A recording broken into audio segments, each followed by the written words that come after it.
Hello and good Monday morning to you, my turbine engines of paper cut healers. Coffee cheers to you. It is I, Hallie, with August finale episode of our weekly reading book review.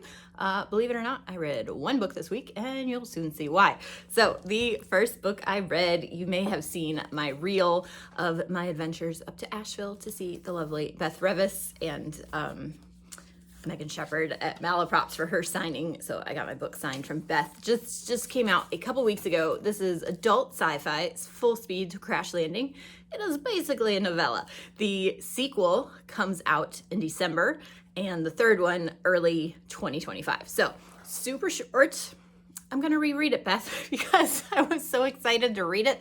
I read it too fast and because it was so short, I sped through it and wow. And I need to pick up on all the things she blew our minds with in this one. So yes, also this is the one she wrote out of spite and it was delightful. Banter, full-blown honesty, heist, space, good guy, bad guy, conspiracies, all the things in this tiny little satisfying book. So if you only read one of the trilogy, it's fine. It has a satisfying ending, but you'll probably want to pick up the other one. So Full Speed to Crash Landing, signed copies probably available at Malaprops.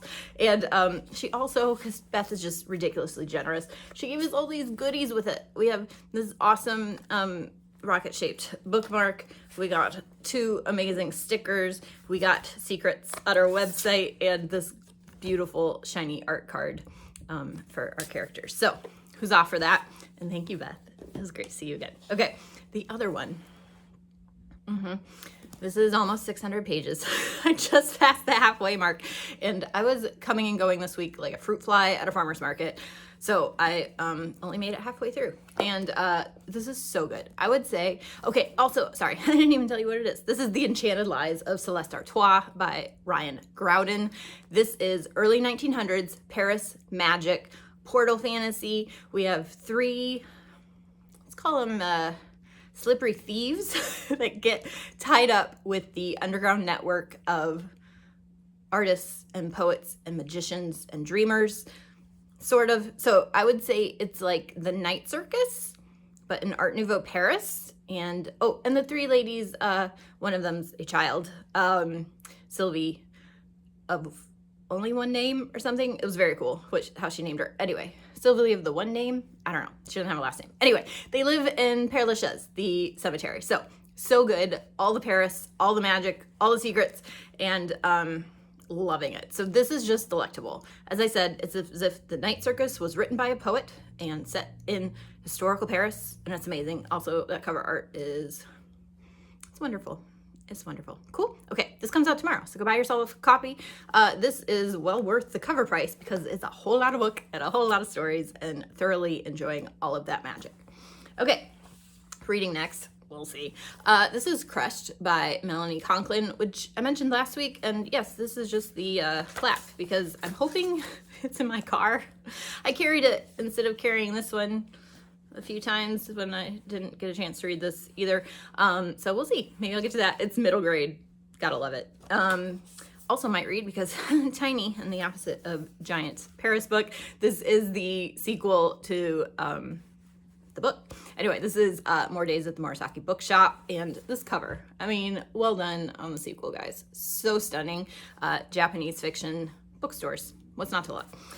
Also, because as I mentioned, when I got to see Beth Revis at Malaprops last Monday night, I also got to see Megan Shepherd, and I didn't have this book by her yet, and they happen to have a copy, and so I got it signed. Yay! So this is the novelization of The Nightmare Before Christmas, and I actually went outside twice this week without sweating. It was amazing, but I'm gonna believe spooky season is on its way, so looking forward to The Nightmare Before Christmas by Megan Shepherd. Also, it's going to be high 90s again this week, so it's not really coming. Anyway, and then I've yet to record my picture book deep dive for the Crayon Box, which also gets published on my Substack if you're a paid subscriber there. And I can't decide which picture book. So here's a couple of favorites I might do. The Quiet Book, which is just perfection. OLIVIA, classic perfection. And then someone recommended this one as like the weirdest picture book they'd ever read.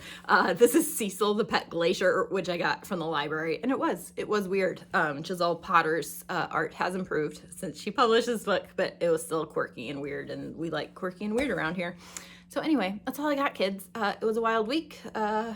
Soon to be followed by another wild week that begins now. So hope you guys are great. Let me know what stories you're reading, loving, enjoying. I'm gonna go have some coffee to calm me down, and we'll talk at you later. Bye. Mwah.